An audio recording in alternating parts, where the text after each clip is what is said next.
প্রথম থেকেই পুরো ম্যাচে আধিপত্য বিস্তার করে খেলছিল আর্জেন্টিনা।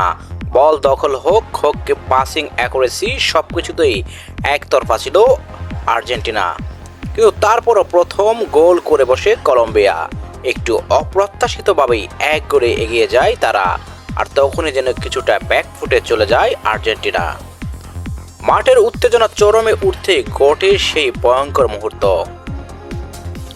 ৭১তম মিনিটে এক ডিফেন্ডার উচ্চ গতিতে বল ক্লিয়ার করতে গিয়ে সরাসরি পায়ে মারেন কলম্বিয়ান ফরওয়ার্ডের মাথায়।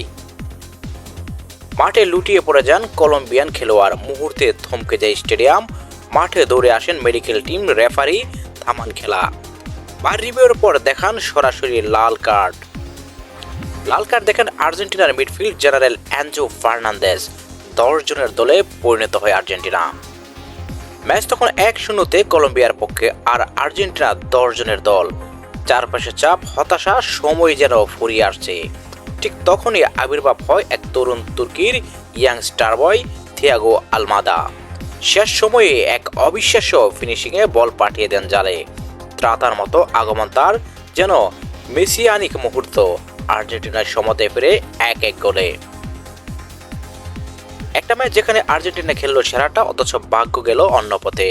লাল কার্ড, ভয়াবহ ইনজুরি, একাধিক নাটকীয়তা, তবুও শেষ হাসি হেসে গেল আলমাদার সেই এক গোল।